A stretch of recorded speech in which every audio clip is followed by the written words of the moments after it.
So we have three different equations here. And what I want to do is think about how many solutions there are to each of these equations. And you might notice something in common. They all will have a second degree term. This one over here, if you expand out x plus 5 squared, you would get an x squared term as well. So these are all quadratic equations. Now, we'll learn there's many ways to solve these, but I'm going to first think about this graphically. So how can we think about it graphically in order to solve it? Well, I got out a graphing calculator right over here. This is the Desmos calculator. And instead of, I can't graph this equation per se, but I could graph the equation of y equals the left-hand side of this equation. So y equals x squared plus 2x minus 3. Whoops, not equals 3, minus 3. Now, why is this useful? Well, if this is the graph of y is equal to x squared plus 2x minus 3, when this graph equals 0 would be when we would satisfy this equation. And we could see it equals 0 in two places, at x equals 1 and x equals negative 3. So it has two solutions, which is all we set out to figure out. But just by looking at it here, it looks pretty clear that those actually are the two solutions. But let's actually compare it to these other ones. So let me graph that second equation.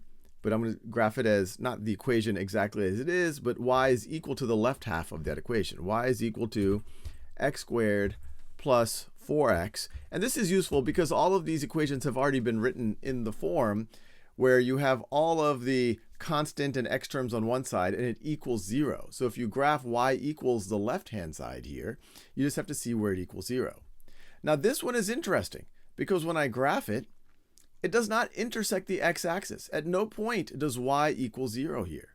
So this equation actually has no solutions. There are no x values where the left-hand side is equal to 0. We can see that graphically. It does not intersect the x-axis.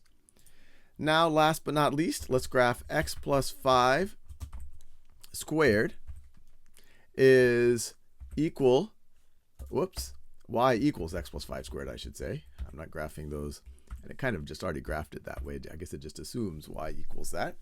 But y equals x plus 5 squared. Notice, this intersects the x-axis exactly one place when x is equal to negative 5. And you can validate that when x equals negative 5, y does indeed equal 0. But that's the only solution. It only intersected the x-axis exactly one place, right at the vertex. So now you see visually the three scenarios that you might run into when you're trying to solve quadratic equations. You could have two solutions because the parabola that you graph for the left-hand side, y equals the left-hand side, intersects the x-axis twice. You could have no solutions if y equals x squared plus 4x plus 5 does not intersect the x-axis, and you could have one solution.